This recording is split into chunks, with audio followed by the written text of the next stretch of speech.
She didn't say a word when she walked onto the range.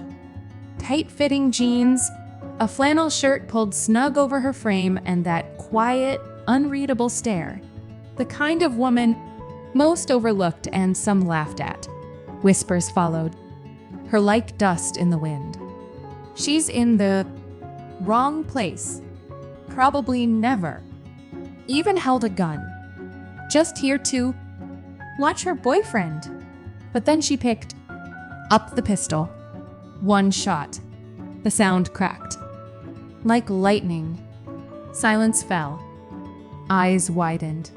And in that moment, every man there realized they weren't watching a beginner. They were witnessing something they couldn't explain. They had no idea who she really was. The Iron Ridge shooting range sat on the edge of the desert, just outside El Paso.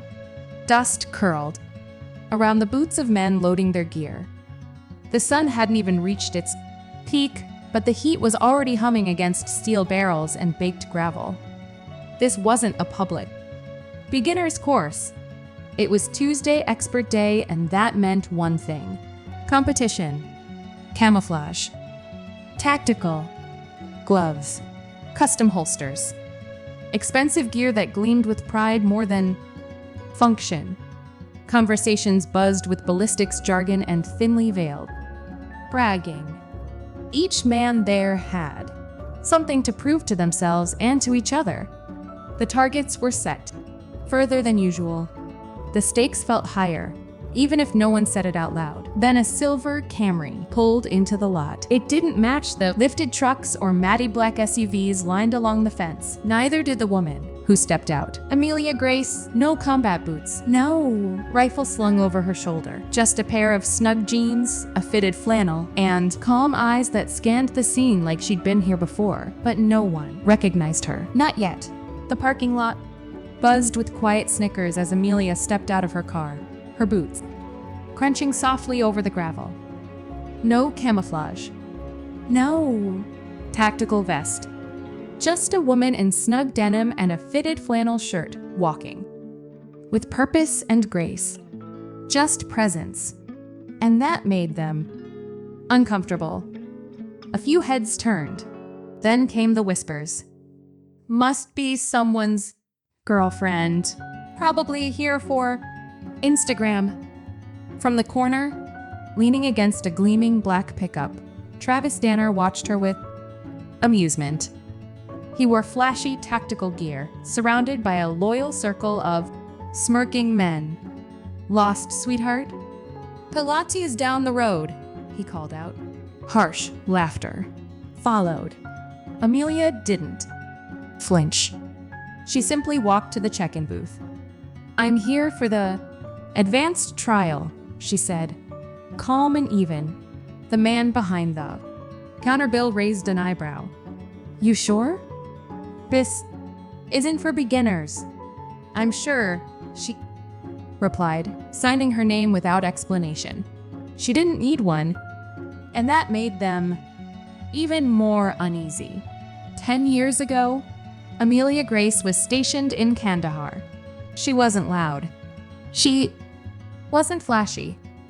But when it came to staying calm and hitting the target, no one came close.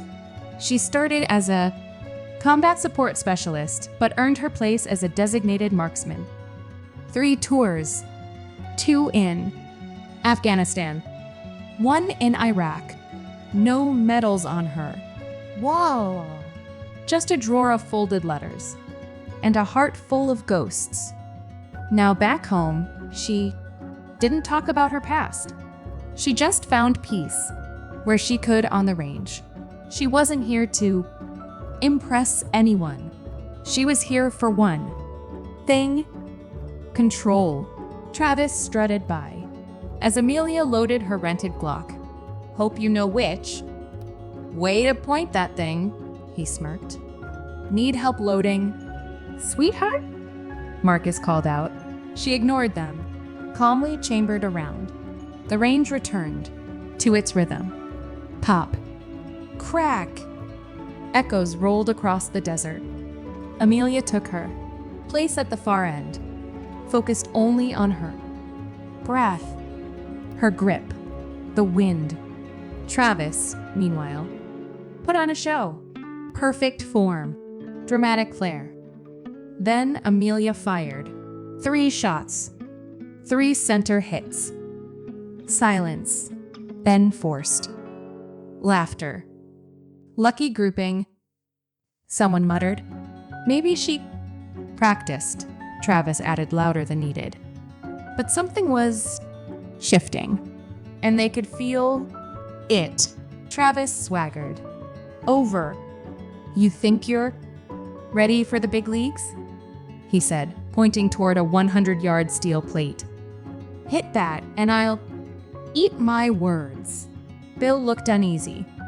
That's not just any shot. Most don't even try. Amelia didn't flinch. 1 shot? She asked. 1 shot, Travis nodded, but no shame in missing. She just stepped forward and said nothing. The wind kicked up. Travis fired first. Missed left. He shrugged. Tricky. Wind. Then Amelia raised her pistol. No theatrics. She adjusted, calculated, breathed, and fired. Ping! The steel plate rocked. A perfect shot. Everyone froze. No one spoke, because there was nothing left to say. Bill blinked. Where'd you learn to shoot? Amelia holstered the pistol.